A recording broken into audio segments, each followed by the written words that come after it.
เอากับสบายดีพ่อแม่พี่น้องเมื่อสุขุสุคนเด้อมื้อนี้ก็สาขอนก็มาเสียหญ้ากาแฟเนาะพี่น้องมื้อนี้ก็ได้เสียหญ้า6 คน7 คนบ่ประมาณนั้นแหละพี่น้องจ้างแหน่จ้าง3 คน4 คนเนาะพี่น้องมื้อนี้เสียหญ้ากาแฟ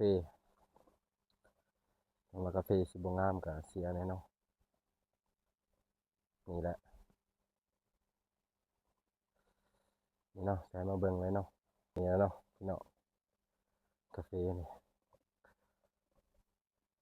กาแฟนี่ก็หา3-4 เดือนเลยพี่น้องกาแฟ 5 เดือนบ่ประมาณนั้นแหละยากอะโอ้ยโคตรทุกข์เลยพี่น้องเอ้ยนี่ฮะกะเสียวังเดือน 6เลยนี่พี่น้องยานี่6ปานนี้เลยเบื้องพุ่นน่ะแม่น6 กว่าอีกเบื้องนั้นหากะเสียเนาะหันกะสิแม่นตัวว่าหากำลังสิเสียมื้อนี้เนาะเดี๋ยวมาถ่ายคลิปปลูกกะหลายอย่างบ่ว่าจะเป็นผักอื้อแล้วก็มักแตง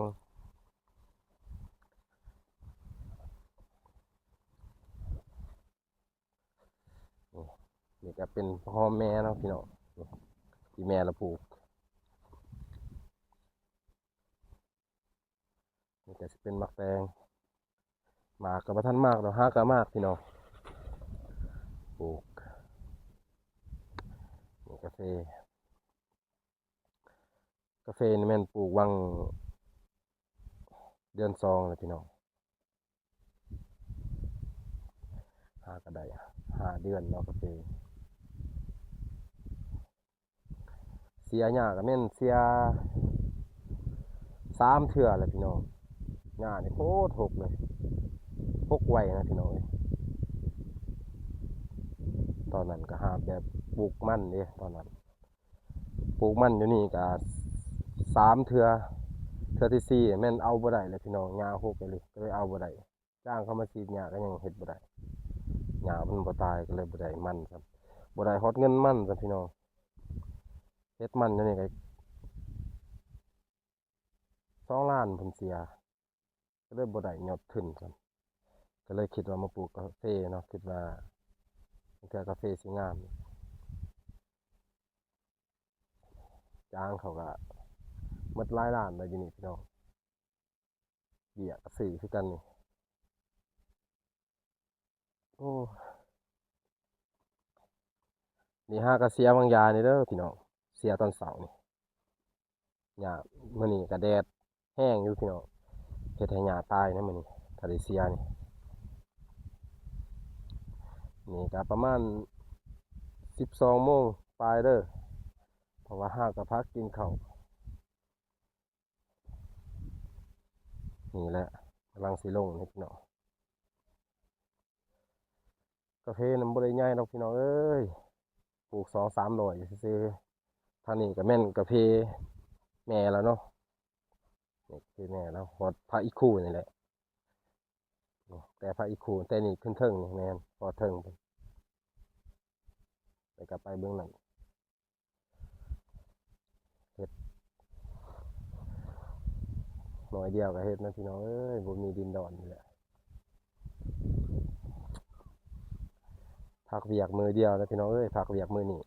ก็เลยลงมาเสียหญ้าเลยคิดว่าแล้วนี่สิพามาเบิ่งหญ้านี่ว่าหกส่ำใดนี่หกจนบ่เห็นฮอดกกกาแฟเลยพี่น้องนี่แม่แล้วก็เบี้ยพักกันเลยนี่เบี้ยพักบอนกลางเลยสิเฮ็ดกระดานพักอีกต่อไปนี่เพิ่นที่เห็นน่ะทุกคนครอบครัวทุกอย่างต้องเฮ็ดไปนะผักออกผักอีเราก็ปลูกหมดอยู่นี่พี่น้องนี่ก็เป็นผักกาด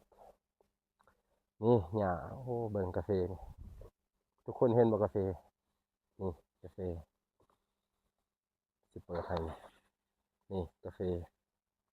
บ่งามนะพี่น้องเอ้ยกาแฟก็โคตรหญ้าก็โคตรรกเลย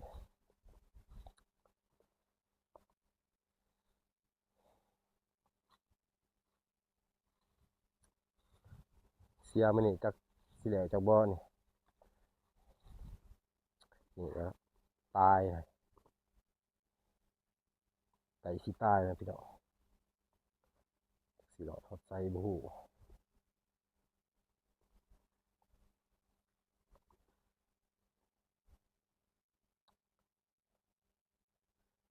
ตอนนี้ก็เป็นหิน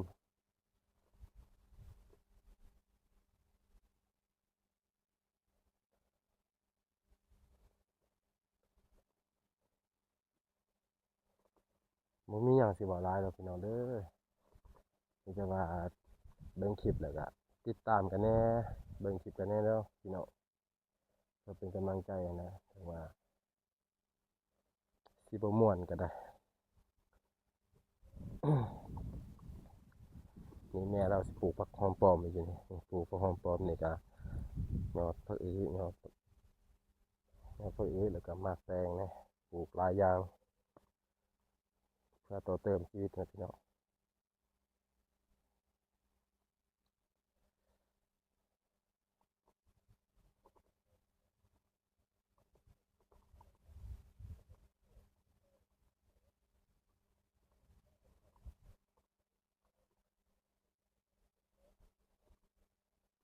นี่สาวดำกับมาเสียหญ้าซอยนะมือเดียว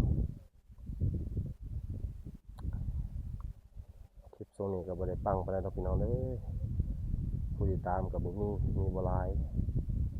หากผู้ใดติดตามเนี่ยก็ขอบอกขอบใจเนาะผู้ใดบ่ทันติดตามเบิ่งแล้วก็ติดตามให้แหน่พี่น้อง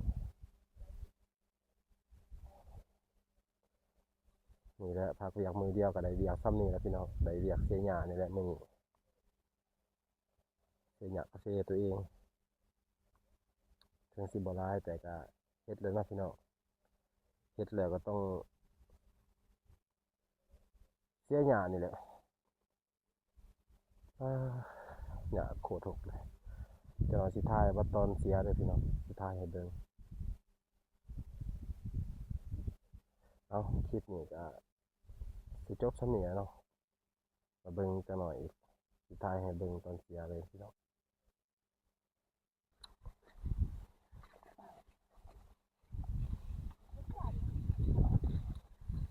โคตรรกเลย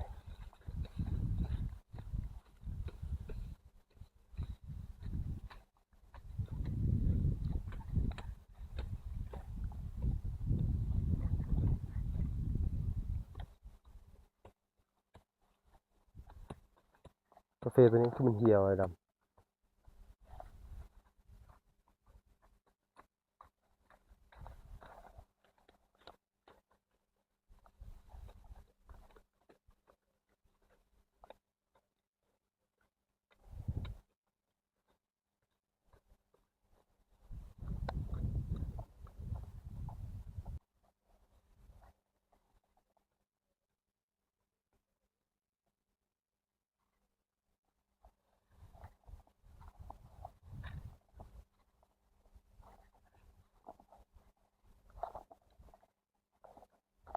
กาแฟมันก็มีตัวตายเนาะพี่น้อง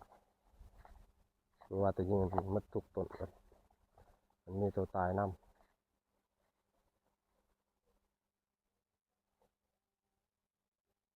นี่แหละพี่น้อง